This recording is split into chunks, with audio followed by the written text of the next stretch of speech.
It took 3 calls before Mark Hateley accepted that his agent wasn't winding him up. The morning after he'd made yet another substitute appearance, this time in a limp 2-0 defeat at home to Reading, he could have been forgiven for thinking that glory days and big games were long behind him. Once he knew that Dennis Roach wasn't pulling his leg, he was booking a flight to Glasgow. It took me a nanosecond, he said, to agree to come back. Walter Smith had raised an SOS, and he was more than ready to answer the call. But why, at a club with so many new and exciting international rivals, was there a need to go back into the past, to invoke some old magic in order to seal the fate of history? 2 weeks before, there was a certainty in this season of destiny that all was in hand. Rangers were 7 points clear as they raced into an early 2-goal lead at Pittodrie, just one of the 4 dangerous away fixtures left. Later that evening, the gap would be just 5 points, and then, finally, at the 10th time of asking, Celtic tasted victory against their old rivals, this time in the Scottish Cup quarter-final. Celebrations were as wild on the park as they were in the stand. Tommy Burnside strangely recreated their pre-match huddle after the game. The momentum was now with them, they told themselves. Rangers were due back in Parkhead in 10 days' time, where the lead could be shredded to just 2 solitary points with 6 games left to decide and define the last decade. With more players injured than available, and with the 2 old firm heroes of the last 18 months, Gascoigne and Gorham, included on the absentee list, Walter Smith and Rangers were rocking as badly as they'd ever been throughout the 1990s, at this time of all times. Season 96-97 had taken its lead from the season just past with vibrancy and expression, but was now faltering, the price of excess and unprofessionalism taking its toll. In a rare moment of linguistic competence, Hugh Keevins described the use of Hateley as more memorabilia than mobile, and it was something that was resonant across a dressing room. Used heroes forced to eke out whatever they had left to give. What happened next enshrined a legend. What happened next reduced football to its most fundamental elements: will, effort, desire. It wouldn't be pretty, but even for the side's greatest artist, the time for painting pictures was over. Only winning mattered now. Failure was not an option. This is season 96-97. It is destiny, and I'm joined to go over it, the unrelenting anxiety of this 9-row season, with David Edgar. How are we, David? I'm good, thank you. A Rangers squad beset by injury problems, underperforming. Oh well, I'm glad those days are behind us. Yes, the constant of history is actually quite reassuring in a way. We've had some rearrangements to make due to holidays and work. So John is with us, joining David for the first time, I think, since the start of this show, and people complained that the two of you spoke over each other, and the show's lasted about 3 hours. So I've got to be time in here. No. The people didn't complain about us speaking over each other. You complained about us not giving you any room to talk. John and I were brilliant together. We were the McCoys and Hateley of this, but you broke us up, Mo Johnston, to get it yourself more. Unlike other people. Let's not rearrange history. Yeah. This show's been good at putting history in its right context. Let's not rewrite it. Yeah, I'm glad you're really proving this wrong. Unlike other listeners, I don't have sock accounts to go on and complain. But anyway, John, good evening from Athens. How are you? Good evening. I haven't even said a word yet, but I'm ready for a 4-hour spectacular. Yeah. Well, they are getting longer as we go on. But here we are, after all this, after how many months we've been doing this show, after 10 years in the real world. It did come down to this season. It did come down to this 1 year, and Smith and Gough had talked about it plenty of times. Fans were talking about how they couldn't wait to celebrate 10, and Smith was like, we haven't even done 8 yet, and they're just being kind of counted off. The pressure inside that dressing room was becoming incredible. Before we go into anything, did you feel anything different? Can you remember feeling anything different, Davey, in that summer of '96, that right, this season isn't a normal one? It's not going to be like the others. That this is going to be as different a footballing season as I can remember. There's one description here in Follow from August '96 from the Blue Tifosi. This is the crunch, the season when all the previous flags are either to be a glorious roll of honour or become so much chaff in the wind. It's Bannockburn and the Boyne rolled into one. Nae bother, Let's glad that we were keeping our feet in the ground summer of '96. History can play tricks on the mind, and I'm aware of that, but I remember this period, 96, 98, in a football sense, as being claustrophobic, really, as being this constant battle in a pre-social media age where it was easier to escape, you would have thought. These days you can absolutely surround yourself in current events, whereas then it was a little bit more difficult, but it just was everywhere. The fact that he's talking about it there, the newspaper columns in the summer, you couldn't read a transfer rumour without, as Walter Smith shows up his side for the 9 in a row, as Tommy Burns shows up his side for trying to prevent the 9 in a row. It was absolutely everywhere, and it doesn't go away with the 9. It stays through the season of the 10. You and I have discussed on other shows, Martyn, how that Advocate summer felt like a clearing shower after a period of heavy oppressive weather. The old Scottish phrase for that weather, it felt close, I think is incredibly apposite. Yeah, and it did, and that's why that particular season I think is so fondly remembered, because we basically had a 2-year stress headache. Not just us, Celtic fans, the nation collectively. Everything was just put on hold, it felt, as we got to this battle. And as I say, you could not pick up a paper without a mention of it. Any day of this 2-year period, you cannot get a Scottish newspaper where you will not see the word 9 mentioned in it, or the following year 10. It was everywhere. I was at university at the time in Glasgow, and it just became this overwhelming topic of conversation, and every single match felt like you were either landing or taking a blow that season.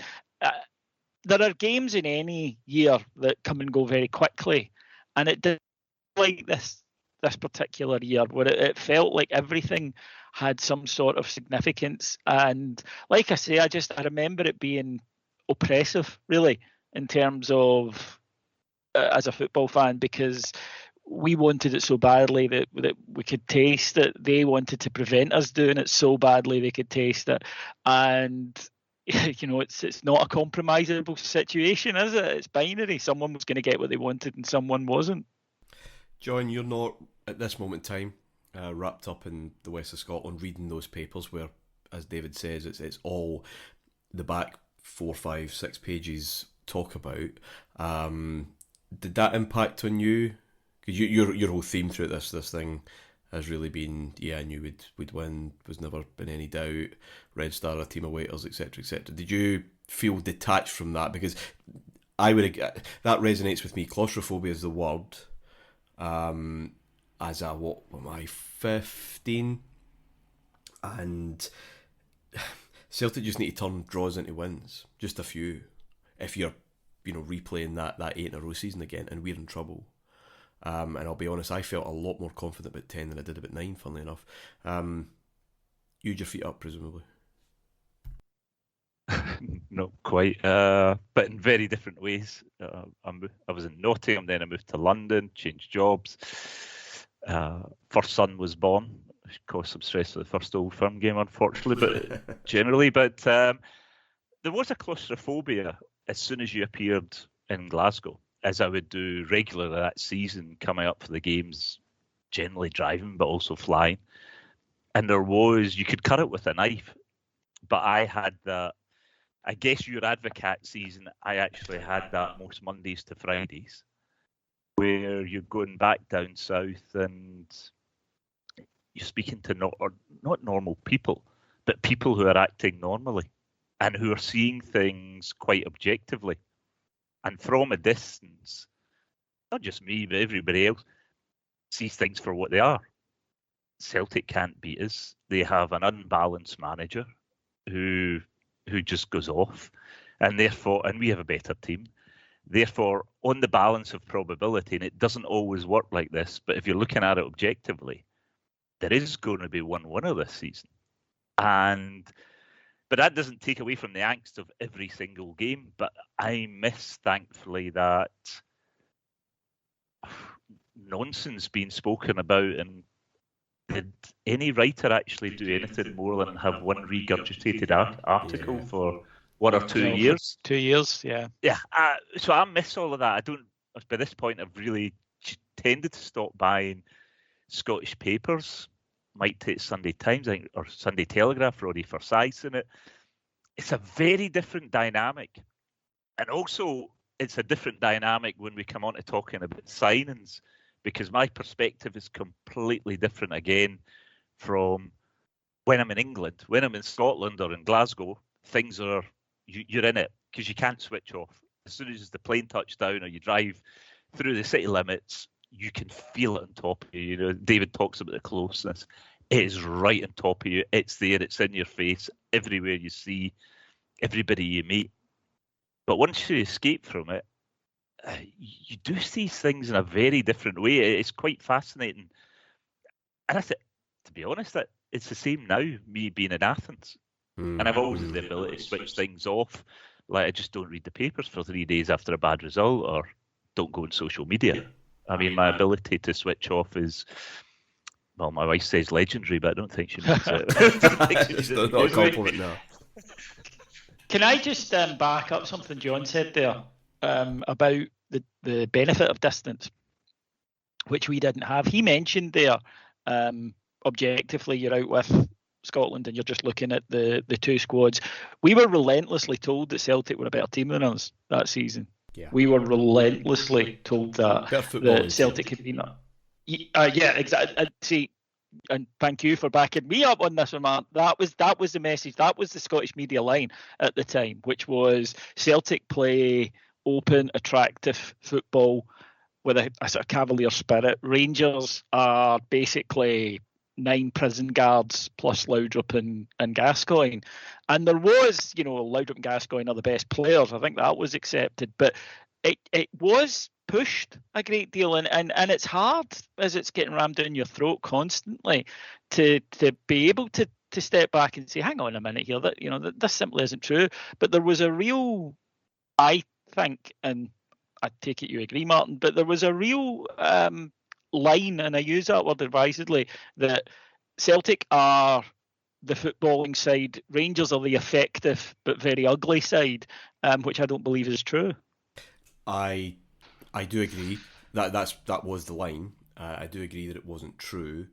I don't think it's specific or peculiar to the west of Scotland. I think the Cavalier Roundheads narrative, I think you see it replicated in a lot of sport narrative. I think you certainly have it all the way through historical writing, because it's just an interesting and enjoyable shtick for writers to indulge, kind of goodies and baddies, and it, you don't get nuance then. You don't get nuance at all. And how do you explain the fact that we outscore them, for example, this isn't George Graham's Arsenal, where I think you could, I think that the Arsenal Manchester United narrative over the last 40 years, maybe 35 years, has gone one way and t'other, and probably did have a sense of fairness about that particular picture.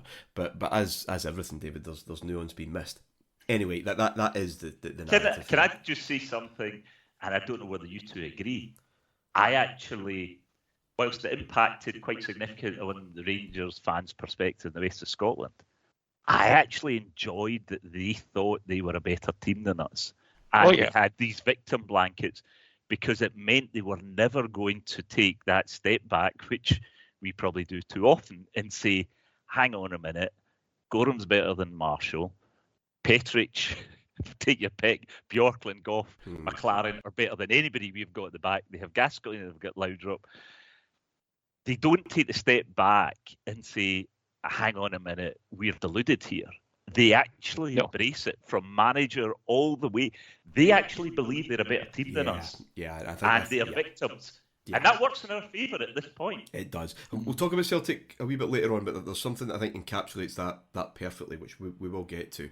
So it's the season of destiny. Jeremy McNee in August called it already the season from hell. I think just because of that unrelenting closeness. We did get a bit of a palate cleanser, of course, in the form of an international tournament. Just over the parish walls, of course, that summer, Euro 96, 7 Rangers players involved in the European Championships. What a lovely thought. Brian Laudrup and Eric Bo Anderson couldn't quite do enough to defend Denmark's title. They were out of the group stage. Laudrup did score 3 times, right enough. You, of course, had only one goal for Scotland, scored by Mr. McCoy. His one and only tournament goal for his country. Gorham was superb as well, especially against Holland. Jury and McCall did a decent job, full of industry. And, well, the other one, Mr. Gascoigne, of course, with the goal of the tournament, etc., etc., etc. Who knows whether he had Shearer's instincts and just gambled a wee bit in that semi-final, how different his life would have been. I still think coming out of that camp, that protected space that he was in for 4 or 5 weeks, there was always going to be a crash, because he felt completely secure, and it is as much at peace as Paul Gascoigne ever gets, really. And school camp closing with a winner's medal or not isn't really I don't really know how much of a difference that would make. I think there was always going to be a bit of a crash, which Rangers would obviously have to deal with. The Championships also provided us gents with a window into what we could have won in famous James Bowen style. We were like with Klinsmann, Ravanelli, Beck, none arrived. Fernando Couto looked incredibly impressive in more ways than one for Portugal. He didn't come, he went to Barcelona. Oliver Bierhoff, of course, would score the final goal of Euro 96, the golden goal. He stayed in Udine. There were reports that we were having talks with Alan Shearer. We maybe did. It wouldn't have mattered. He was always, I think, going to go to Newcastle, where his heart would be full, if not his medal collection. And the Shearer deal, £15 million in the summer of 1996. Again, another reminder of where we were at that stage. Scottish champions many times over, in good and rude financial health. We've just reported a profit of £7 million. Best trading figures in the history of Scottish football. These new commercial deals coming in. Only United are any better than that in British terms. Richard Branson is considering a move for a majority shareholding, which Murray isn't interested in. But we're not exactly on our uppers, and we can't get close to that kind of deal in a club who just got promoted 3 years ago, hadn't won a major trophy since man stepped in the moon. And Rangers could do 9 in a row. They could do it again, and it wouldn't make a bit of difference to this shrinking kind of market reach. We did get 2 in the door, and one of those, the first of those, was very close to coming to Ibrox with a winner's medal, and that's Jörg Alberts, who was the last man to be cut from the Germany squad before going to England. He had a great season as captain of Hamburg, actually doubled his value. He had a £2 million release clause if they didn't get into Europe, which they managed to do. So we had to spend double that, £4 million. 25-year-old, all we knew, he had a ferocious left foot. I'm not really sure we've got much more value, certainly in the Walter Smith era, pound for pound, in terms of his signings. He would do us quite a turn. And from Serie A, from Vicenza, the Swedish defender, Joachim Björklund. Al McLaren had to go for an operation at the end of 95-96, the start of a bit of a troubled period for him, sadly, there. But 2 in the door, David. A bit of a staggered start to pre-season with those so many coming back for the Euros. Gascoigne, of course, getting married as well. Someone asked in the thread last week where we a bit flat. I remember being, yes, I was, because where's the strikers? We've been linked with just about every striker in Europe.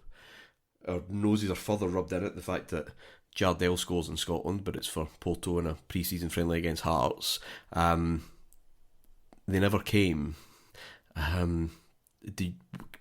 Your sense of that particular summer, just and given we've had Gascoigne, and then we've had Laudrup before that, we expected, as we were in Hampden that afternoon, for that conveyor belt of real kind of jaw-dropping talent to just continue, and it didn't quite.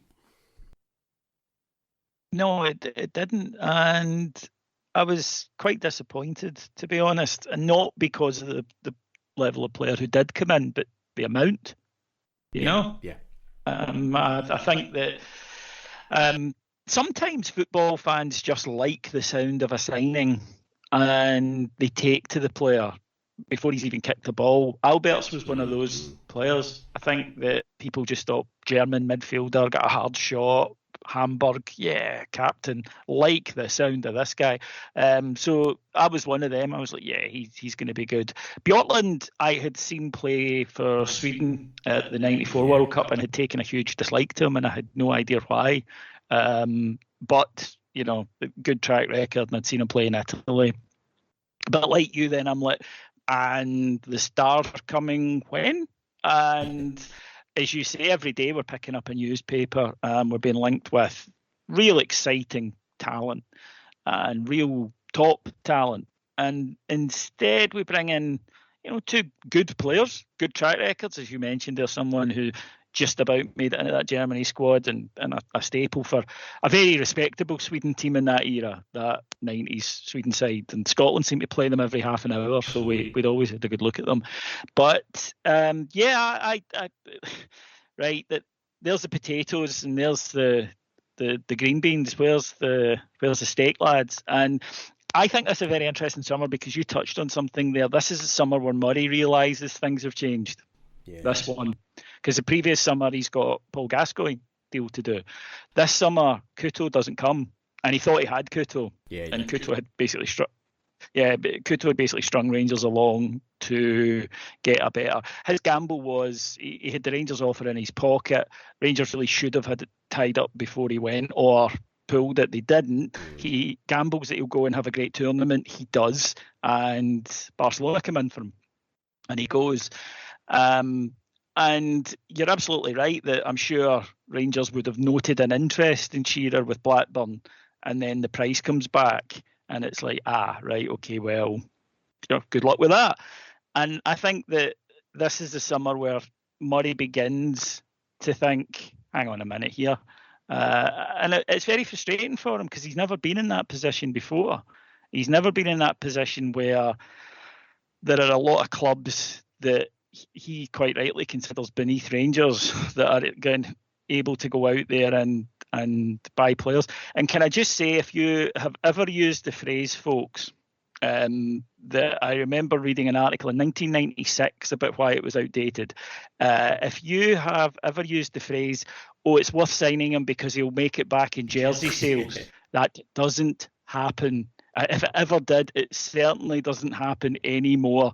And that was the thing, because it was used about Alan Shearer, and somebody pointed out, because the Geordies don't buy shirts normally, you know, exactly. So that sticks with me about that transfer deal. But suddenly, we'd always known anybody who wasn't in Italy, right, in the top a couple of clubs in Italy, or Barca, Real Madrid, you knew there was like a line, right, that none of us got over, but a load of clubs were under that and very few were over it. Murray kind of begins to realise now there are a lot more clubs just below that line now.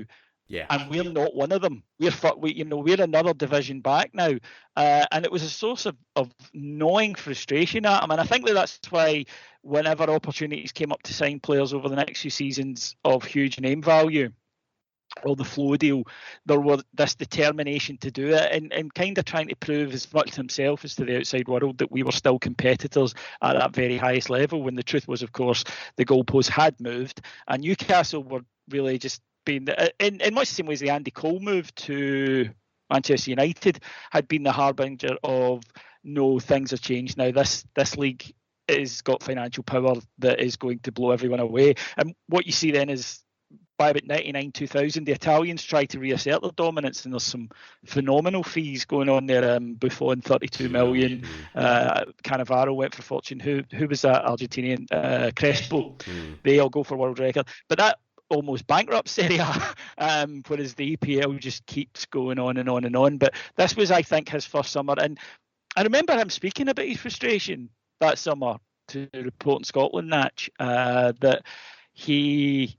they'd been in for a number of players and the deals hadn't just come off. And if you were a deal junkie, and Murray was absolutely in every facet of his business life a deal junkie, then he cut a rather frustrated figure that summer, I feel.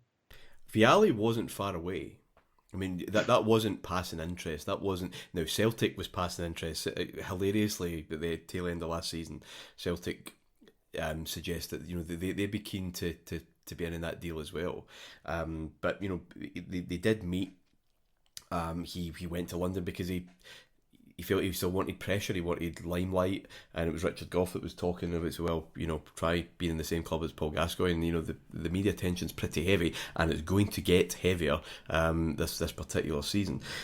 John, does this signal the end of what Rangers can really do, if we hadn't already known that anyway? Because obviously, Laudrup has not had an enjoyable time in Serie A. We are not picking someone up that is in the full flush. Gascoigne is a gamble, given his injuries and lifestyle and whatever. So we probably know this already. It's probably been the case for a while. But given especially the striker situation, because Ali, he's a great kind of renaissance season last season, but how long can he go for? Does Van Vossen really fit? Does that ginger boy from Denmark really suit either? Does this kind of signal the ceiling, the lack of ambition? Can you remember how you felt that particular summer? I think the ceiling was reached with Trevor Stephen in, what was it, 89? Let's be honest, has there actually been a real top, in an international team of one of the big countries that we sign after that point, who is not a risk, as you outline, as Laudrup and Gascoigne? And I just moved to outside London. I was in the process. It started working in May, June, and I moved into the house and eventually got a house in October. And you do begin to get a different perspective of London. And you miss out at one element, which, if you don't, you have to leave Glasgow to fully understand. It rains a lot. Yeah. And the sky is very dark and grey. And that might be fine if you're playing football and you're out with the boys. But if you get a wife and kids and she's used to Italian sunshine, Spanish sunshine, or even daylight, I mean, Man, you struggled a little bit to attract some players. Correct. It's Northern Europeans is our market. And therefore, Vialli, I think he was interested, but I think whoever his partner was or whatever was like, I'm not going up there. And London was a draw. London, it's not good. Yeah, it does. Still is. Yeah, it still is. Yeah, it's the weather is better, but it's not ridiculously better. It's a incredible city, and you're right. London, New York, it's that kind of thing. Yeah. London, New York, Paris, all of those things are in it, and. I mean, this is Chelsea when John Spencer is the top scorer this season. There's a dad's army about Chelsea at this stage. Yeah, I mean, there is, and that's so. It's not like Chelsea are where they are now, and it's automatically blown out the water. It's not that at all. But there is this whole thing, and when I'm in Scotland, I'm reading these papers, and when I'm in England, I'm reading other ones, and it's the exact same names, but we aren't being linked. I mean, the fantasy land that Scottish journalists are talking about just doesn't happen. And it's money, but it's not all about money. Glasgow doesn't have the prestige of London. Manchester didn't, but it had the Cheshire Belt and all that, but it still wasn't there. London was on its own, and then after that, you had Italy, you had Spain. And it's who you're playing. I mean, with all due respect, you want to be going and playing Manchester United and Liverpool and Arsenal, or do you want to be playing these games against Celtic? Sure, but then Motherwell, Dunfermline, Rockville or whatever. Or even if you're playing a rubbish Roma team, you're still going to Stadio Olimpico and all this. Exactly. It's a tough sell, and for guys who were that particular elite. And I think even in Britain, there's a cachet with the Rangers FC, the name, but out with that, and it's all well and good, that golf thing about saying, well, we're going to be able to, we've got to win the league next year. I didn't grow up dreaming of a Cypriot title, so if a Cyprus side come in for me, I'm not sure the fact that we're going for the title is going to be a heavy decision, and we forget that a lot because it means the world to us, that we assume it must mean the world to them. You hear it a lot with, I can't believe he wants to go to that league and earn 20 grand a week more than he could earn here, but not be in for trophies. Guys, he would rather have the 20 grand a week than a Scottish League Cup medal. I'm sorry, it's just a fact. But we can't see that, obviously, as fans, because it means the world to us. Indeed. It's not just, of course, the Scottish Premier Division. Europe was still there. If there were any fans saying, look, can we really fight two wars or a war in two fronts this season, they'd have been drowned out because we needed to be there, prestige, etc., etc. Well, war would be maybe an operative word to use for the qualifying round. Rangers were thrown out to the Caucasian Mountains to face Alania Vladikavkaz in that game. Surprise Russian champions the year before. And the first half at Ibrox in that first leg, they showed why. And it looked like one of those very familiar nights yet again. And then, 1-0 down. And then Rangers were superb in the second half. Really were. 3 good goals, a lot more fluency. Brian Laudrup said the second half was the best performance I've known since I came to the club. Remember what's just happened at the end of that season. Can't remember us creating so many chances. It could have been 8-2 or 9-2. But we had to settle for just the 3-1. McCoy, McInnes and Petric there. The Russians had suggested that Rangers were running scared. Campbell Ogilvie still trying to assurance from UEFA that this game really has to go ahead in Vladikavkaz. Because the Chechen border is like right there and they're literally murdering each other. But yes, we did. The itinerary is just a riot. I think the official club playing stopped in 5 different cities. It nearly crashed on the way back. I mean, it was just ridiculous. The hotel had torn curtains and cold showers. The players were told to bring their own linen. Some forgot. Had to make a stop at Ian Durrant's mum's to pick up some spare linen. And yet, the football propelled dreams. Smith called it his best ever result in Europe. Rangers were ahead in 35 seconds when McCoy scored, and he said, look, I thought I'd score with every touch. I've never been in a game like it. An 18-minute hat-trick, 7-2. Rangers did not win 7-2 against teams from reasonable-sized countries. This is not Valletta of Malta here. And this is a far cry from that interminable, tense contest last season against Famagusta in Cyprus. Now, Goff tried to dampen the expectations. Said, "Look, defensively they were woeful. They were dreadful, and we need to tighten up because we've lost 2 goals tonight. A better team will do a lot more." It didn't work. Expectations were running riot because we hadn't seen Rangers qualify at all. Sometimes we certainly hadn't seen them qualify like this. This was wow, right? It's clicked. We're back in place. Gascoigne is to come back. He couldn't play because he's suspended from the red card in Dortmund. The draw comes, so there's no excuses the way we had last year. The draw is, it's the Champions League. There's still a challenge there, but it's nowhere near what we had last year. We are 7th favourites to win the tournament. It's 16-1. The eventual winners, Borussia Dortmund, I think are 13. So expectations exploded. You would hope that confidence would explode too, because that's something that Rangers really lacked last season. They looked quite frail at times, especially in Bucharest. So hopefully that timidity is gone. But, as long as it doesn't tip over into complacency, Rangers had a good chance of qualification. We will pick that up later on. John, there is a note of poignancy, I guess, on the eve of this season. As Rangers, going for this famous title.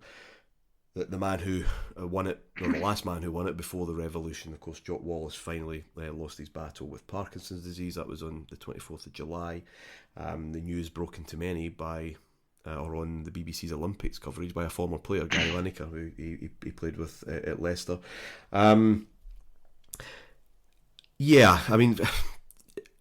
Guys of your generation, he broke that long Celtic winter. With that title in 75, then you've got 2 trebles in 3 years. Can you remember the impact of that? I'm not sure how well known the extent of his illness was, to be honest. But what I've heard anyway of guys of your generation, you can correct me. Even around that time, when you break that run, you have this treble success with Celtic supporting work colleagues, friends, whatever. Yeah, you're having your moment now, but you'll never see 9 in a row. So there is a kind of poignancy to that, but very well remembered and still very affectionately held by Rangers supporters. Oh, definitely I would say, my generation. In many ways, I would say he, in a different way, but is our Souness. And I think there's probably a what if in people of my age. What if he hadn't gone in that summer of 78? Because when the board decide to blow their brains out effectively and put us into the wilderness, because if he stays, a lot of other things don't happen, and he utterly dominates Scottish football at this point. However you look at it, and therefore, yeah, there is, and he's one of us, which goes a long way. That the same way that I guess we appreciate Walter, not just because of what he did, but because of also who he was. And even when, for me personally, when Wallace came back, I mean, he took it. His first year was pretty decent actually, but it fell apart, and maybe that was the early sign. He took it at a time when nobody else would take us.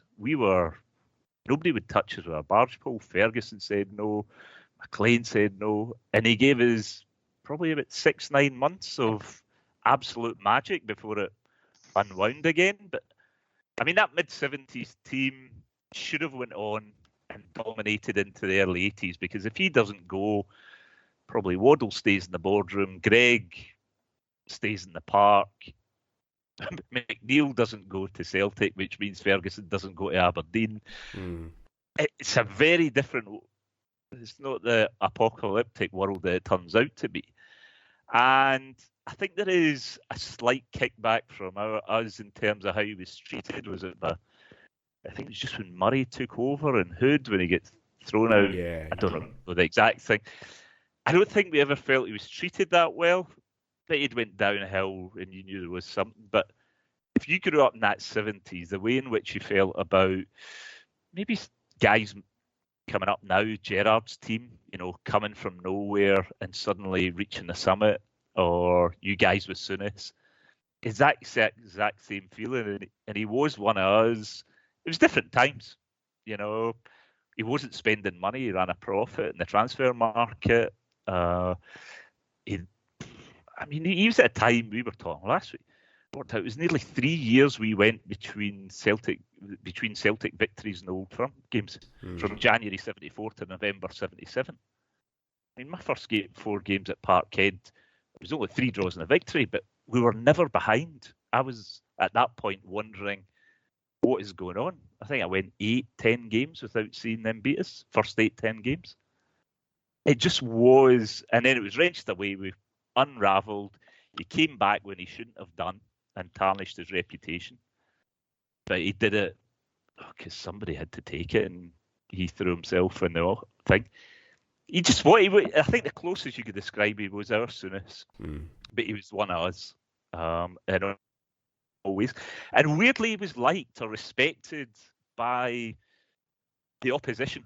In the 70s, there wasn't this maliciousness that this is coming up at this point in the 90s. I think this is really, really interesting. The tributes from Celtic board, Burns, McNeil, former players like Andy Lynch was one that spoke, are very quick and they're very effusive about fairness and enthusiasm, and they understood he was a kind of true blue, and that's absolutely fine. That's how it should be.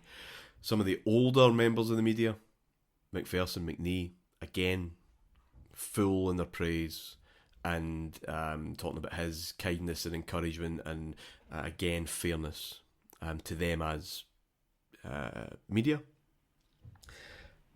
And then you have another generation, I guess, breaking through.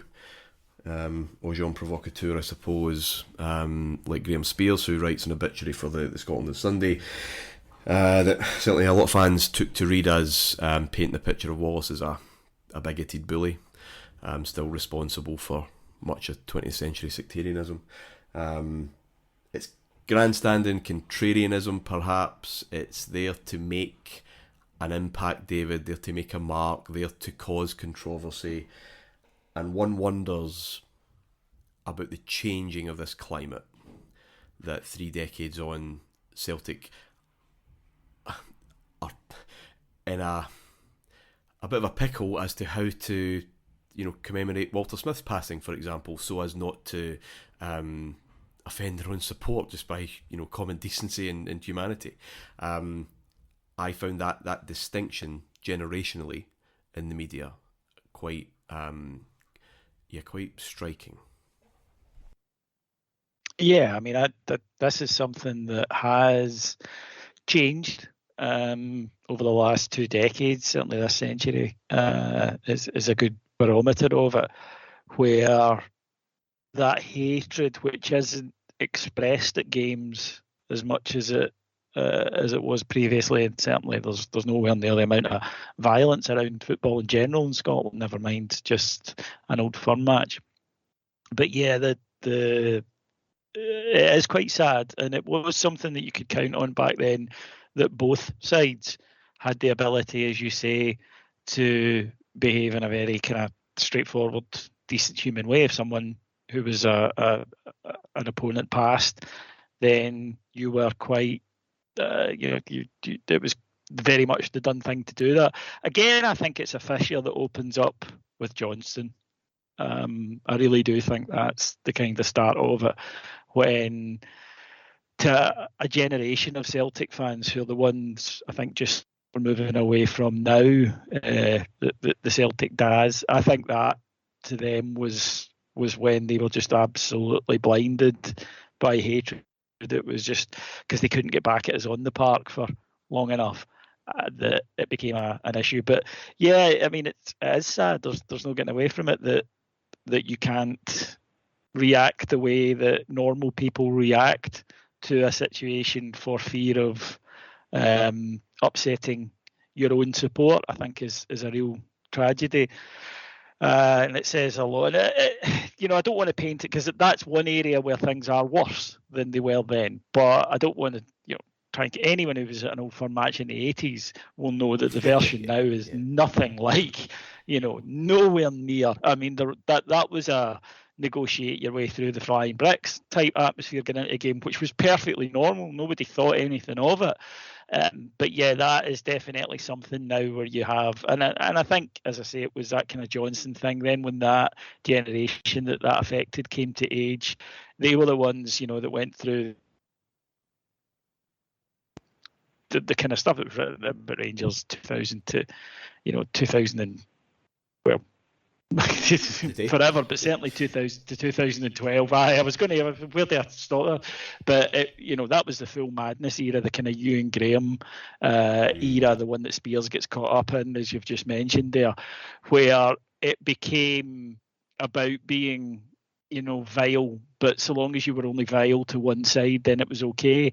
And it also came about at a time of great societal change, as we've seen the rise of certain politics and whatnot. So, yeah, isn't it sad? I mean, for me, the loss of Jock Wallace, I felt, and I was an absolute soonest, I wouldn't disagree, but Jock Wallace was my first Rangers manager, and he had that grandfatherly like appearance, and he was so well respected by the men in my family. So, of course, that respect was then automatic from me, because the people I looked up to him, and it was a real sad loss. And I think it's always interesting whenever you hear Gary Lineker talk about him, just this awesome respect. I think that was what he conveyed. He really, anyone who had dealings with him, there was a great deal of dignity to him, and of course that's what makes the illness that affected him even more tragic, because it robs you of that. It does rob him, yeah. Well, again, maybe poignant that this season, as it rumbles on, maybe leans less on his successor, Souness's modernity, but something so synonymous with Wallace, and that's character. Maybe appropriate that the man who led the media rounds on the eve of the new season was Richard Gough, who had 9 titles in his pocket already. Of course, that first one with Dundee United, and in his testimonial year, he says people will suggest it's best not to talk about the record, 9 in a row, but there's no use pretending we don't want to win this title. Desperately talks about 36 cup finals. His benefit match, his testimonial, was against Arsenal. They're just a few months away from their own revolution when Arsene Wenger would arrive. Rangers won 3-0. It was a great performance, a great day out in the sunshine. Laudrup had to be taken off for his own good, lest Arsenal players maim him for taking the piss. Alberts arrives thunderously. Scottish police, by the way, are having fits because Celtic are at home as well that same afternoon. Oasis are playing at Loch Lomond that weekend. It's just a busy old day in Glasgow, but in good fettle. The first 10 domestic games of the season, both league and cup, Rangers score 10 wins, scored 27 goals and concede just 4. And maybe the opening day of the season promises something for the rest of the season. Rangers weren't at their best at home to Raith. Celtic were actually very good on the ball away to Aberdeen.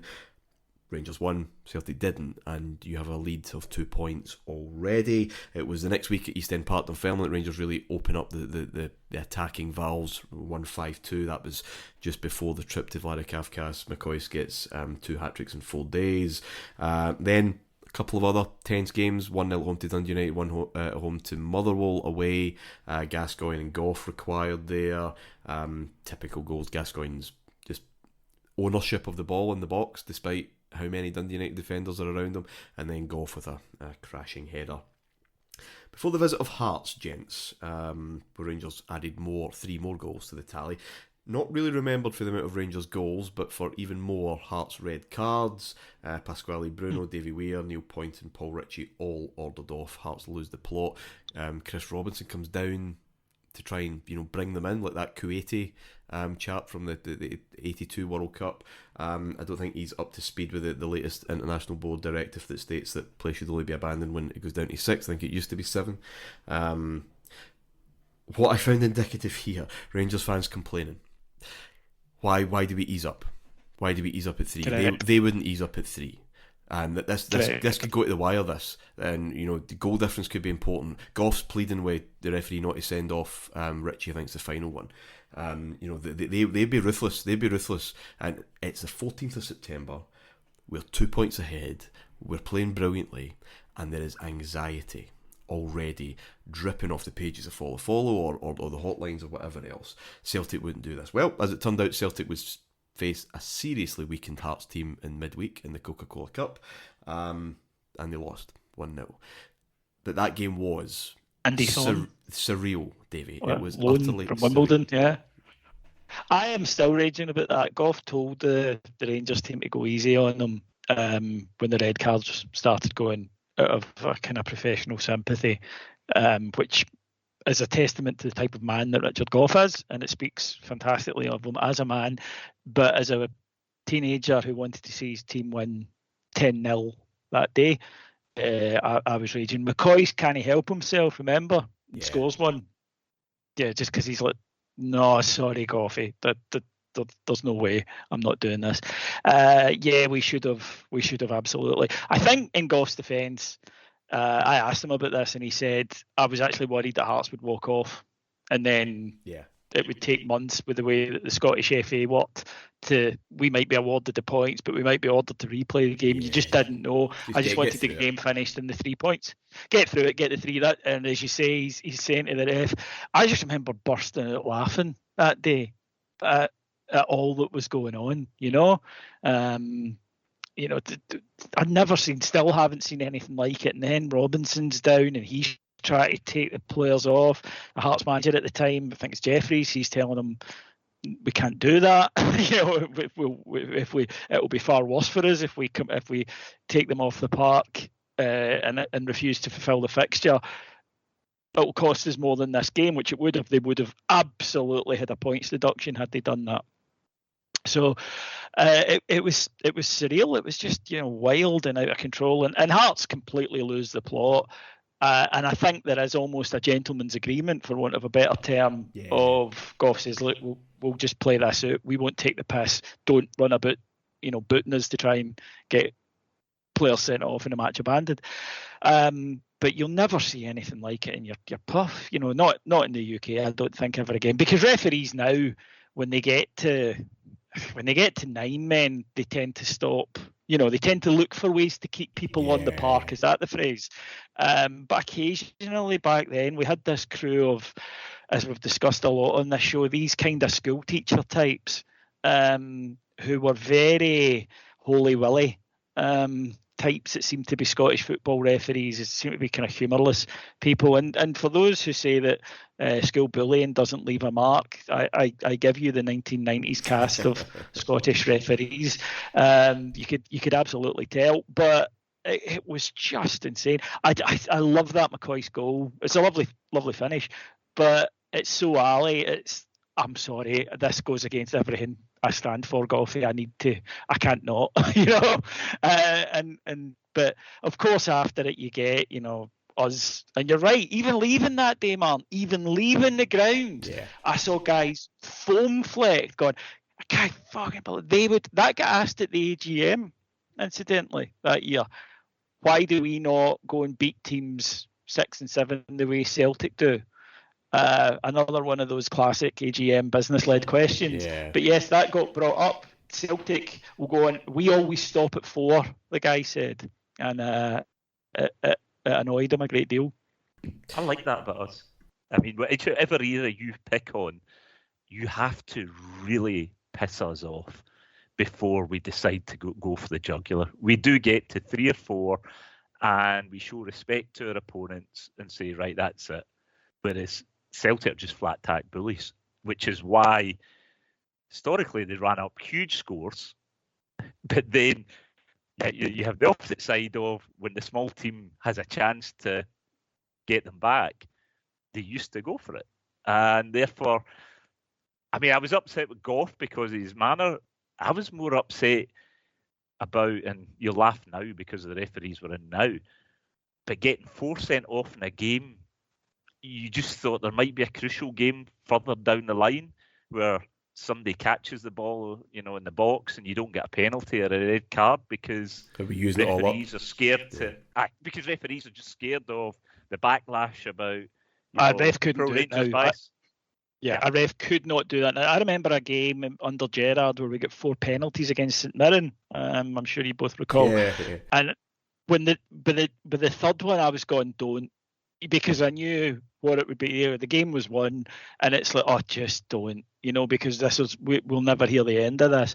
And that is a consequence of a deliberate policy by them. But any referee that sent off 4 players against Rangers in Scotland in 2022 would need to move to a safe house.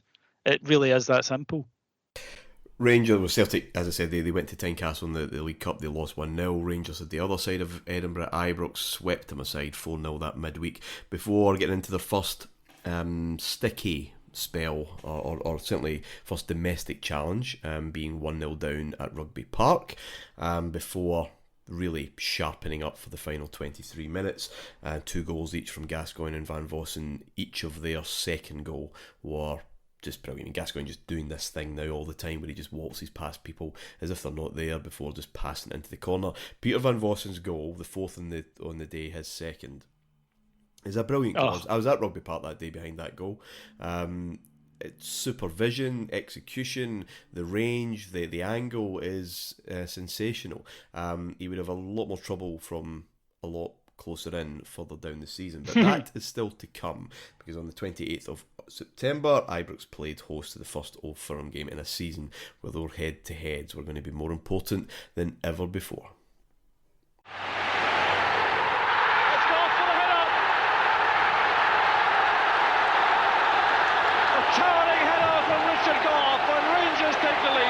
Here's Di Canio.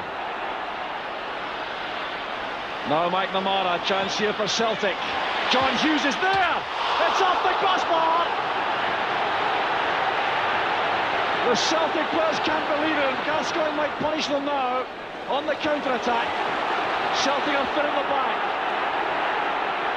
Laudrup wide for Alberts. There's Gascoigne.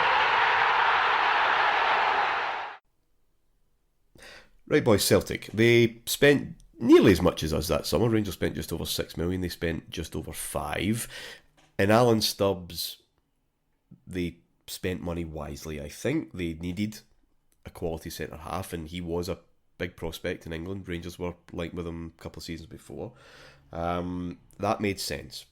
They've got Van Hooijdonk in the books, they've got Cadet, they've got Donnelly, they've got Brian McLaughlin, I suppose. Burns goes for more creativity in the shape of Paolo Di Canio, temperamental, of course, but at this level, a fine player. And he would be talismanic, especially as Van Hooijdonk is already agitating. He would not play at Ibrox. Burns left him out because he was looking to get away. Later in the season, he an increased offer of $7,000 a week or something like that, and he said that might be okay for the homeless, but not for an international striker. It is debatable whether Celtic needed a Di Canio, another forward creative player. They lost John Collins to Monaco for nothing on a Bosman, which left them really with Paul McStay and Peter Grant. Going back to your earlier points about Celtic believing in their ethos, their story, their narrative. Yeah. They've a Celtic manager and they have a Celtic midfield. And Burns and Grant and McStay are nowhere near enough to compete with any kind of industry that Rangers will have there with McCall and Ferguson, in addition to Paul Gascoigne. And that's really where they should have really been doubling up. They didn't, and Celtic fans are asking questions about Gordon Marshall. Lovely chap. Is he really good enough to do the biz? I do think the upgrade next summer, or next season anyway, to pivotal effect. But I think you've got early signs that they have an emotionally driven manager who just can't really see the whole picture. After it, he says, "You all saw it, and you should write about it instead of trying to be clever and writing about other things." Burns has added a touch of bitterness to his usual despondency in the press conferences we'd seen last season. It was referee Willie Young that was in the firing line. He played an advantage when Di Canio looked to have been fouled in the box by Goff, and Gorham saved when Di Canio got back to his feet. He forgot to mention that Young failed to allow Rangers to play the advantage. Albert scored. He waved play back for a free kick. So, both teams had grievances in that first half. He sent Tosh McKinley off for 2 first half bookings. Burns said there's no way in God's earth that he deserved to be sent off. It was a deliberate handball whilst on a booking. I mean, no rational person in possession or a working knowledge of the laws of the game could question that. But I guess the population of rational people in Scottish football this season was suddenly growing thin. He talked about his size and discipline, the number of cards becoming a cartoon, without acknowledging his responsibility in that. This is the end of September. Celtic have had 7 red cards in all competitions. He's setting this fervent tone. Speaks to Jim White in Scott Sport on the eve of the season. Jim, we've got to win it. There's no control over this Celtic team. The game itself, I think, is a legacy of the season before. Smith talks after the game, it had been quite tense. Don't remember it being at the time. Certainly the extended highlights don't appear to back that up. It's still as open as a lot of those games last season where Rangers are pretty creative, so are Celtic. Gascoigne's trying Rabonas. There's loads and loads of chances. You've got obviously Goff's header is a bit kind of fundamental, but great corner from Albert's. Peter Grant's effort that Gorham touches onto the post and then somehow kind of defies physics. There's loads of Celtic again playing into this myth that the world is in the universe is conspiring against us. Then you get John Hughes's header crashing off the bar and it lands at the feet of Gascoigne, and Burns knows then that he's done for. Gascoigne, this is in his own box, of course, starts the move, finishes the move in the other box. Great pass again from Alberts. He is now settling in pretty quickly as a great option with a left foot. Only the 4th time in 21 Old Firm League games where the home team have won. Rangers, it's Smith's first in 45 months. So he's really struggled there. And people have said that he's using his Parkhead game here, his just sitting back and try and counter. Why does a venue make any difference? Why should we change a kind of winning formula? Other Rangers fans disagreed. There's no master plan here. the width of the crossbar or the post away, and just, kind of rely on Gascoigne all the time. This isn't good enough. We're going to get caught. We're asking for it. We stopped after 1-0. Again, it's pure anxiety and nerves and all the Rangers support here. Gaza, though, he's played in 7 of these games now. He's been involved. I make it directly in 6 goals. He just, like Baxter, it just looks like a fixture that's made for him. He's never lost one. Rangers just looks so good with him in it. Few would have believed you leaving Ibrox that night, or that afternoon, that this would probably be his last good game, and certainly the last goal won't be involved in, Davey. No, you'd be right, because I think Burns, in one of his more lucid moments, and they were now becoming few and far between, said if it fallen to anybody else on the park, we'd have been fine, but it falls down because anybody else clears it.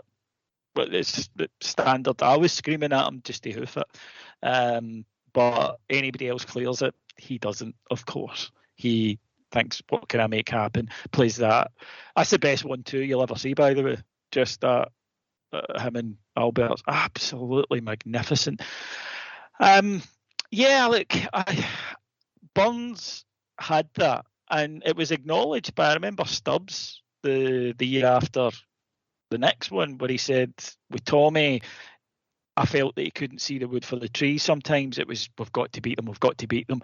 He said, and he was so, we went into Old Firm games absolutely keyed up, far too keyed up, whereas Janssen was much more relaxed. Not that his record, by the way, was significantly any better. I think he lost 4, but I do get what he was saying, and I agree with it. Burns set a tone, and the tone Burns set was unhinged, and Celtic's disciplinary record that season is unhinged. And you're absolutely right about, we've got all this firepower.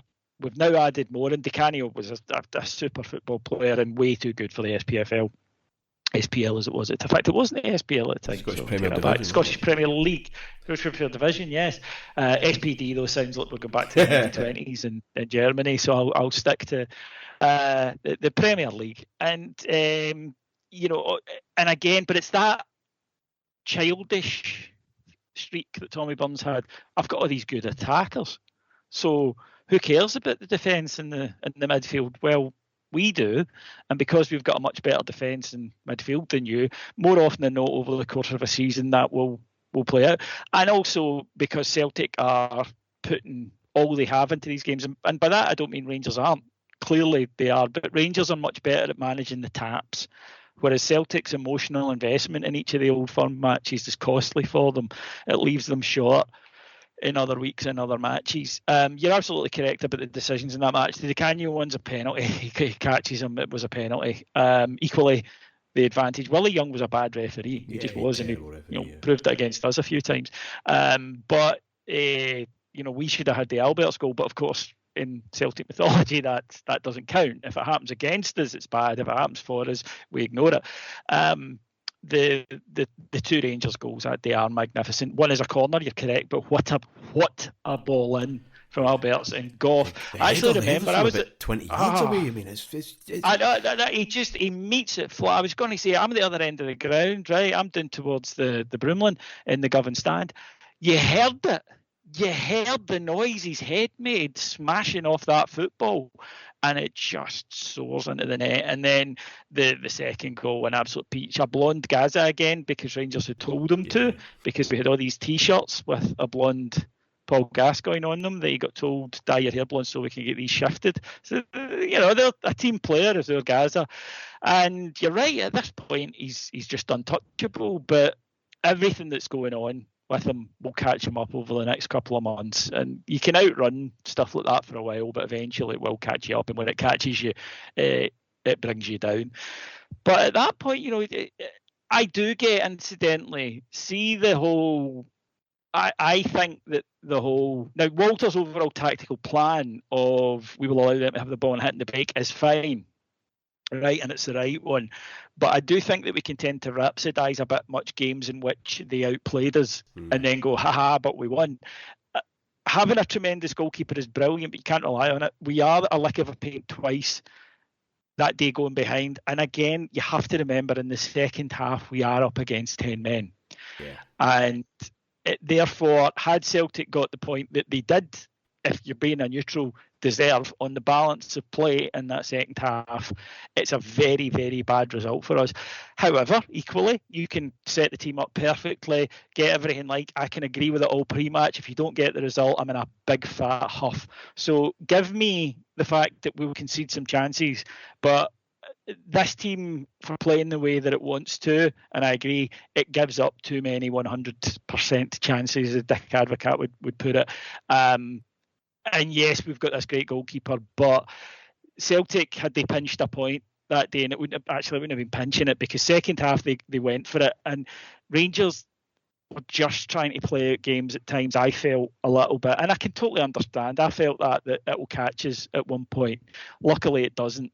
But I don't always think you can say tactical masterclass when the other team have hit the post twice, and you put it to bed in the final minute when you've been playing 10 men for 45 minutes. I don't believe that. But Johnny had to do something different, because Smith, this is his second win in 11 in the league against Celtic at Ibrox. It really doesn't come until he comes back that he feels able, especially at home, to take the game to Celtic. He is a far more reactive manager in these situations, far more comfortable with that, because at Ibrox, when traditionally we'd be expected to absolutely take the game to them, poor Celtic teams. I mean, this is a Celtic team, coming back.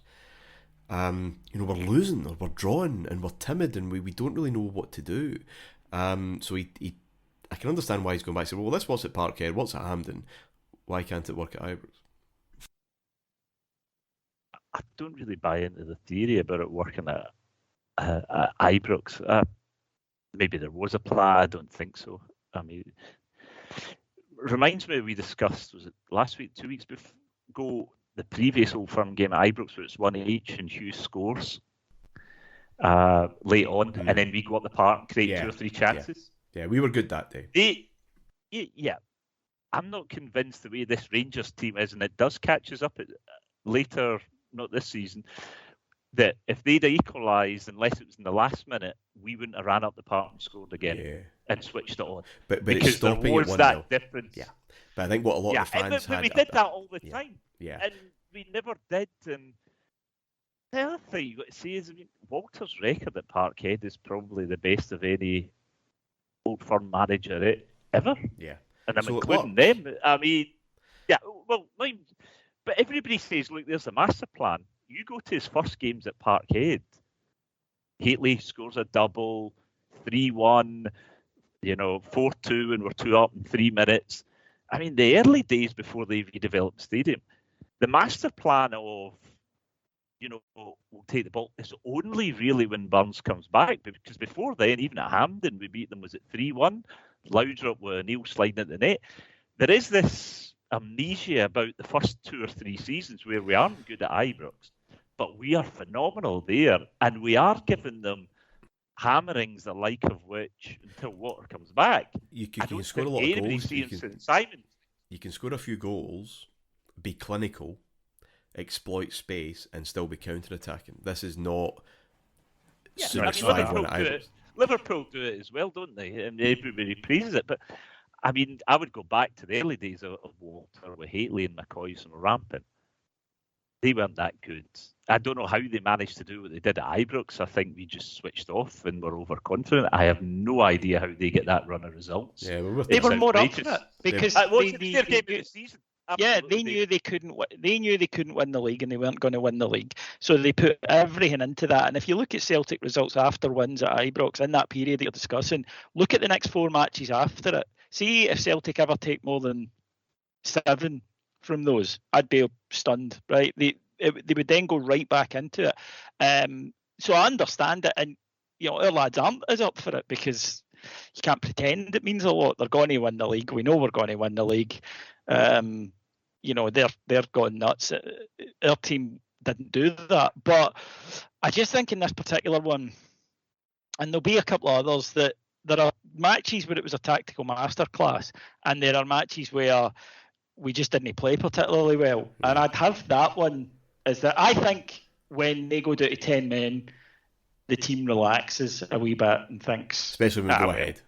Well, once Goff scores, Rangers stop. But we're still dangerous on the break. So I think it is a plan. It's like, we'll get that goal. They want the ball, fine.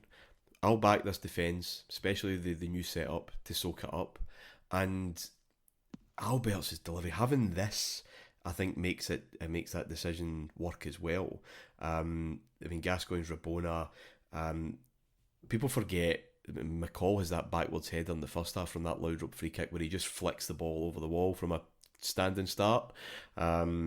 It's a Rangers team that in moments is expressive. It just doesn't want the ball all the time because, well, let them have it. They're not good enough at the back to have it. So, and but this is going to be defend better than we do this day. Celtic get clean through 3 times, Martin, in that second half with 10 men. Yeah. Celtic have a spare man in our box. When we're playing 3 at the back, this can't happen. So might just be, it was just a bad day because they would keep, they kept a clean sheet. But I think I absolutely do. Let Celtic have the ball. They need to come out at us and pick them off in the break. It's a great tactic. You're a goal up against 10 men at home in a match they really need to win. Then that I would recommend you do that. That's great tactics. But equally defend better. Don't be letting them through every 10 minutes or so, which is what we did. Anyway, I think we all know, and they'll cover it next week. If they win and we lose, then the next fixtures we definitely win and they definitely drop points. Yeah, I mean because that, as David said, when they get big results in their mind against us, whereas ours is just, how did we get beat by that Diddy team? That's them out of it. Champions, yeah. But they fall apart, and we respond. And generally, the worst thing that happens for us is we go clear, and this is, for a lot of my lifetime, this has been a real Rangers thing of just when you think life is easy, then we decide to make it, it's too easy, let's make it difficult for ourselves. Anyway, we are 5 points clear now, and 100% perfect start in the league. However, Walter Smith is under pressure, and of course it's that old friend Europe that's causing the strain. As I said, Smith, when he left that Champions League draw at the end of August, could have few complaints. All 3 sides in the group were in Western Europe, close by, no travel issues. Grasshopper Zurich were not as good as Bucharest, no question about that. Giroud's Auxerre had surprised French football. They won a league and cup double, but not. That's Giroud, folks, not Giroud. Oh, sorry, sorry. Well, yeah. But they're not Borussia Dortmund, who obviously we played last year. They were going to win it. Ajax as a name were a huge draw. Finalists in May, winners the year before, but they were not the same animal. They're affected by injury and Bosman raids all over the place. And when Rangers did play them in October, only 4 members of that starting 11 that won in Vienna took the field. Zurich, first of all, they were full of praise for Rangers against Motherwell. Technical director Eric Vogel took in that 1-0 win. I've never seen so many international players work so hard for 2 members of the team the way that Rangers men worked for Gascoigne and Laudrup. Gordon Durie demonstrated something that our players must learn to do. He worked so hard. In Switzerland, our forwards will not make that kind of contribution. They are not in the same professional mode. Christian Gross, the manager, increased that charm offensive on the pre-match presser the day before.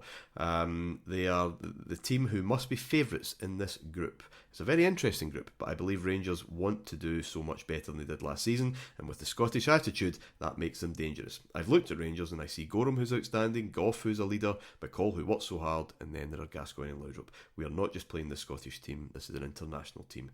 Any team which contains players like Laudrup and Gascoigne becomes special. That's why I believe they are the strongest team in the group. Then he watched Rangers train.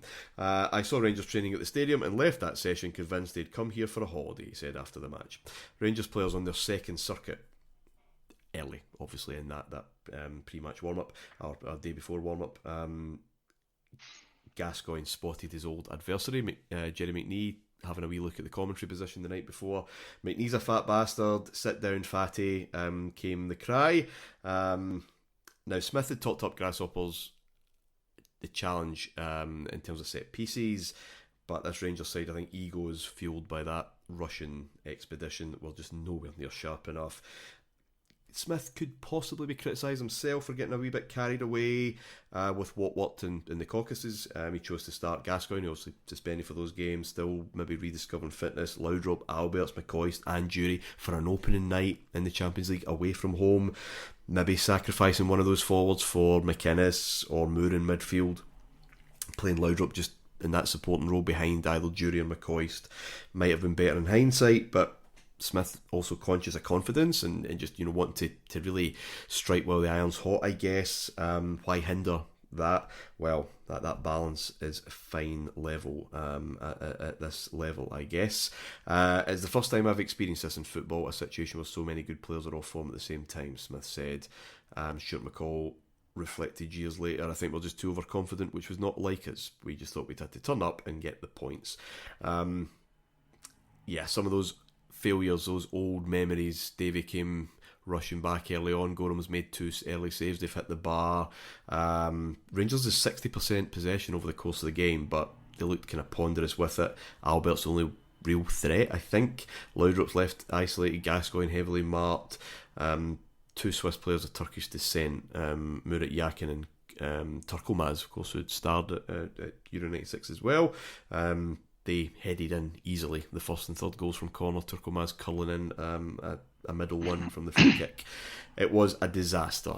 Smith went ballistic. He banned all these players from any media duties for the next month. This was a crushing disappointment because this isn't Juventus. It's not Borussia Dortmund. It's not even Bucharest with a fluky 5 minutes from time goal. This was a shambles.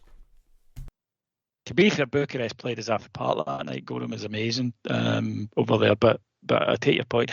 No, this is a shambles, and this is where our technical level gets absolutely annihilated when we went into Europe, because for years British teams who had lower technical levels than sides from the continent made up for it in work rate and energy.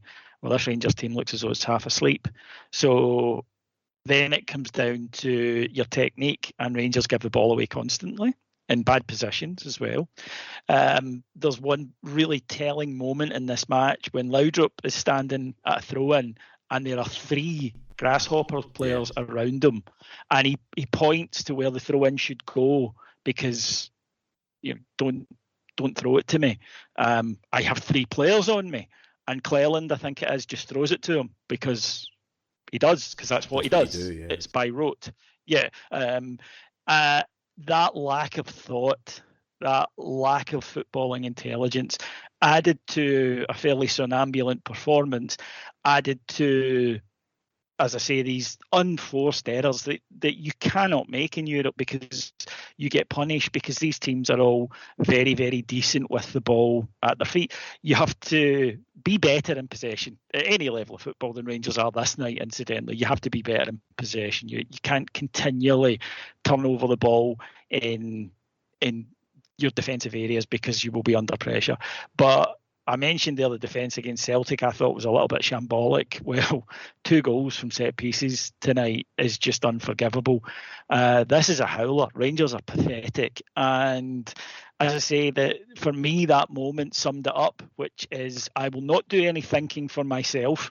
I give the ball to Brian and Brian will do something with it. When Laudrup himself is saying, look, 3 guys, can someone else do something? He's free. Yeah. Give him the ball.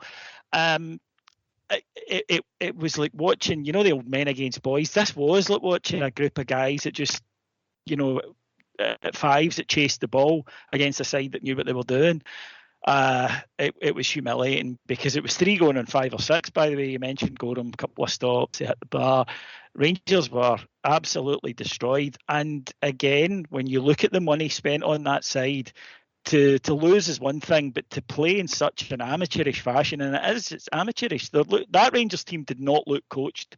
That Rangers team, no wonder Walter blew his top, because he had embarrassed the fans. They had embarrassed the club, but they'd embarrassed him. And I'm sure that must have hurt. They'd embarrassed him among his peers, because that Rangers side looked like a group of guys who had literally been told, give the ball to them too. Yeah. And none of the rest of it. seemed to have been worked on whatsoever, and it was a sobering defeat. Ironically, it wasn't, because I got so drunk after it to drown my sorrows, but it was pathetic. John, there were some disappointments in recent years. This was proper anger from what I can remember, and certainly reading back at the reaction from supporters, because away games in the Champions League are, precarious, and they're a challenge, but we expected a win from this, and it was the absolute lack of effort. Again, I'll go back to that Smith selection point. Do you think he was a wee bit overzealous with what Gascoigne, Laudrup, Alberts, Jury and McCoist all on show? Could they maybe just showed up a wee bit, or was it just, again, stage fright? Complacency. You can argue about team selections, and you can argue them both ways. Should he have showed up? Okay, you could say that. Fact was, we were awful. You could also say, well, in Bucharest, where if we'd played with a bit more, shall we say, on the front foot, we could have got something against it. So on that basis, you can understand, well, I did it this way last year, it didn't work. We'll be a bit more positive. The boys have got, what shall we say, a bit of confidence from beating Vladikavkaz. Now comfortable again, playing away from home in Europe, you might feel. Goals are flowing. Ali scored in Europe. Let's go for it. But we're just terrible. I think Walter is not the tactical coach now, and he has to go away to develop it outside the Ibrox Goldfish Bowl. That he is when he comes back. John, see, on your point there, I would absolutely agree with you on that. And you raised a point that I think proves it. You do not arrange your tactics for that match based on something you did against a completely different opposition a year before, which I agree with you. Incidentally, I do think that is some of the thinking of, well, I tried that and it didn't work. That is not what you should be doing, in my opinion. And it's hard for us to criticise Walter because of who he is and what he does. But I've said it before and I stick by it. Walter's greatness at Rangers, I think, was cemented in that second spell where he worked miracles with what he had. This is a massive underperformance with the resources that he had. And the worst thing for any coach is they don't look. There was no real game plan here other than just what John described, which is, well, last year I tried defending, it didn't work, so I'll put a load of forwards on. We can't sit here and criticise Burns for doing the same. And then, yeah. Exactly. And that's why I don't think there was that much a plan in the Old Firm games. I think there was a degree. I mean, we talk about dominance, and you flagged up in separate points tonight 2 areas which are quite unusual, as in this period, we are not dominating Old Firm games at Ibrox, and we are being humiliated in Europe. And really, before these 3-4 Gothenburgs, AEK Athens, Grasshopper, whatever, Strasbourg, everything, we don't get embarrassed in Europe unless it's by really, really good teams. And even when we're a poorer team, we have a much better record against Celtic Ibrox. So for all the dominance, there is these two standouts the opposite way, which are saying, and this I can't criticise Walter at this point, because in order to learn, he has to make mistakes. And if he makes mistakes, he's putting 9 at risk. And the fan base would not have and he has been locked into 9 almost since the day he won his first title at 3, but certainly after 4 or 5. It has been, you have to do 9. Therefore, he cannot do the surgery to the team, take a year to develop, try a few things and come back the year after, a la Advocat, we say, who's no things. He is locked in and wedded, which is why we probably keep Durant, we keep maybe Gorham in his latter years, McCoist, we keep all of these personalities, Goff, all of these guys who know how to win in Scotland, who have that character. Probably, in all honesty, we should be replacing them if we want Europe. But we chose 9 in a row. He didn't choose it. The fans chose 9 in a row, and he had to manage it. So while I'm criticising him on the things, I, for him to have changed things, he would have had to put a risk at 9 in a row. In the way that Struth never did 9 in a row. Why? Because he kept deconstructing and reconstructing his team. And when you do that, you have a year or two where you have a fallow period. Yeah. Well, Martyn spoke about this a lot earlier in the series with Souness. Going through the same, identifying the problem John has just, in my opinion, John has just correctly identified, which is I need to change the side to be successful in Europe. I've got to do it in a slightly different fashion. But if I do it, then there will be a drop off in the league. And Souness had that window, but kind of went running back. Martyn, you've mentioned that the Hurlock signing, right? Kind of went running back to what he knew.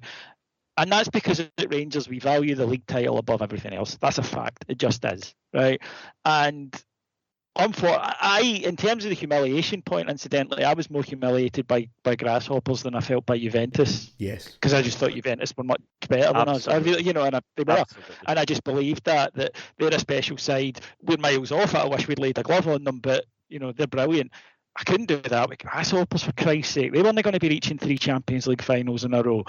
And yeah, I think you're right. I think that this is a team, as it has proven and will thankfully go on and prove again, this is a machine that is built for the very, very strange and winding roads of Scottish football. And when we took it out and we stuck it on an autobahn and said, "Drive, my pretty," it fucking clunked and clattered and spat out fumes because it wasn't for that at all. And I think even if you see when Advocat arrives and we have that UEFA Cup run that season, you could see the difference straight away. Leverkusen. This Rangers team could never have done in Leverkusen what that Advocat team did. Equally, this Rangers team up against O'Neill Celtic would have been all right. I've made the argument that Souness has made, and Smith doesn't make quite as clearly, but he intimates that this incompatibility thing, and John, the pressure of 9, especially when you're right in this season, forget 2 or 3 years before, I understand as well. Where Souness was coming from was, how can I beat Bayern Munich when I have to play this way? How can I beat Red Star Belgrade when I have to play this way week in, week out? And Smith could justifiably use that argument against Juventus. He cannot use it for that night in Zurich. It's not an incompatibility thing. It's not, could you sacrifice 9? It was a disgraceful preparation, motivation, organisation. It's not a Scottish football thing. It was just a badly managed football team on that particular night. But he was very annoyed, very angry, and as I said, he completely banished the media duties. That immediately impacted Gascoigne, who was due to appear on the very popular BBC kind of sports entertainment show They Think It's All Over. Kids, it really was popular at the time. And the show's producer, Harry Thompson, wryly commented, "Now Gaza's not coming, we will all be expecting a massive improvement in Rangers' performance as a result." Well, there was, but it wasn't enough at home to Auxerre. Dominated the first half. Now, if Charbonnet, latterly of this parish, of course, doesn't scramble across his line to get to that Gascoigne free kick after 3 minutes, he completely sent him the wrong way. If Goff aims his header inches either side of the man that's on the line, Rangers get that lead at half time, we probably win. And who knows what happens for the rest of the season. We don't go ahead, however, and then in the second half, Thomas Denoir scores 2 headers in 15 minutes. The first was brilliant. Genuinely, he has to arch back and get a lot of power to direct the ball to a place that Gorham you just can't reach. But the second, I urge you to go and see it. And I took a screenshot of the footage the other night. It's a result of the most appalling marking at a set piece you'll ever see. The Frenchman seems to be the only Auxerre player in the box. There are 5 Rangers players around him, 2 on the post, got to have your men in the post, of course, doing fuck all, and then 3 around Denoir. I say around, roughly around. He's still in space. How that's able to happen, I have no idea. It was an utter shambles. Now, Laudrup and Gascoigne combine quite quickly after that. Gascoigne scores. They're if you're being generous, the only Rangers players to get pass marks that night. Taribo West was pretty much on Laudrup all evening. But here's what strikes me here, Davey, just going back to the conversation we've had before. Here's a continental side really doing to Rangers what Rangers do to Celtic. Sit back, ride out all the passionate start and all the storm, and then when the gaps appear, and they will, you'll exploit them. Yeah. This is now 4 goals conceded from across the set-piece situations in the Champions League. We're Scottish, for fuck's sake. The one thing they all say in the pre-match build-up, the cliche, is that we'll be good at dealing with that, and we simply aren't. Movement in the box is a real Achilles heel for this Rangers team.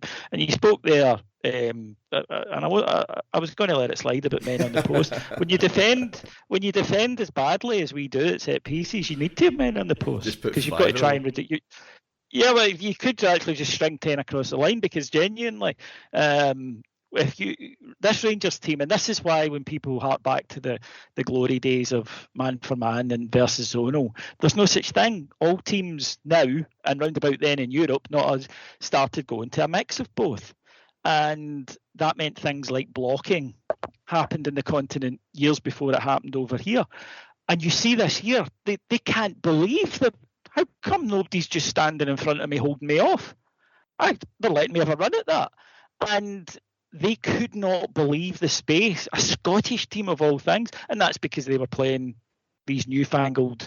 And we joke about it, Martyn, but it is that Scottish thing of these cheating bastards with their tactics. You know, he's not even trying to play the ball, that guy. He's just blocking him. And we catch up to it, but we generally catch it just before football evolves again. And then, we've got this kind of glorious 18 months. And that is what happened here. I also think by now, though, Rangers fans are already giving up on this Champions League thing as a bit of a pain in the arse, right? We've been gubbed over there. We've just lost here at home.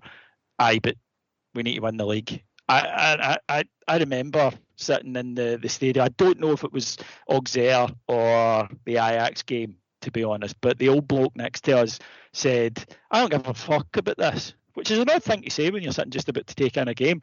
But he said, I don't give a fuck about this. It's all about the league for me this year. And I'm pretty confident in saying that I think that attitude had gone around. I always say Rangers fans don't really care about tournaments that they can't imagine as winning. And I think by the end of this match, this night, it's like, oh, well, that's done, right, league. Well, it's that thing, I think John Gilligan tells a story of speaking to Walter Smith about Europe around this time. He said, I don't care, Walter. I said, really? Why not? He said, because I don't work with AC Milan fans. And he actually put it, it's like, he said, there's no AC Milan supporting wee prick in my work. I was right, yeah. Which I think maybe, you're trying to sanitise it, but he's right, though. He's absolutely right. John, he was right. I mean, I've been there when he has been chastising the Celtic fans just after we've work. He spoke to me for half an hour on the phone, and he said, "Look, John, I've got to go now because I've got with John Quinn in front of me. We're just about to start his career review, but we'll go through the last night's match." He's some boy, is John. But no, that was a common thing, and I just think that, again, Martyn, we're at the dice rolling stage now, aren't we? Let's try this, let's try that, rather than saying, "Hang on, there's fundamentals here that have changed that we're not doing," like. At corner kicks, they now do zones and blockers and men to attack the ball. We're still doing what we always did, which is just lining up behind the ball and hoping to head it away. And that's the opposite side is me in England. I am absolutely mortified by what we're doing in Europe because the guys I meet in work aren't Celtic fans and they expect us to beat Celtic, so it's no big deal. But they are having a right old laugh at how we are in Europe. Fortunately, English teams aren't quite there, like they are a year or two later when Man U are winning it. But living down south, I mean, European games afterwards are absolute torture. And you don't get the major upside of having won, beating Celtic or getting the kudos because they just expect you to do it. It's like, They're a pub team. Of course you're going to beat them. It's their attitude. Whereas the Zurich pub team absolutely humiliated us. And they weren't special, Zurich. No. You can't, No, nobody could claim that. They were organised, they were well disciplined, and they turned a few heads. Gross famously gets a very decent job out of it, and does very badly. But this Champions League campaign was, to me, the scudding realisation of all a team needs to be is disciplined and tactically switched on to beat us. And I'm maybe at that age, Martyn, Ben, I'm kind of 21, 22. I read World Soccer. I play Champ Manager. I am interested in tactics. And you would still hear the old boys whenever you brought something like that up saying, no, that's a load of pish. It's 11 men versus 11 men. Well, yes, it is. But you're also now seeing that when one group of 11 men all know what they're doing, where they're supposed to be at any given point, where they're to drop when player X gets the ball, versus others that are playing the football that we grew up with, the more off-the-cuff stuff, you see what happens.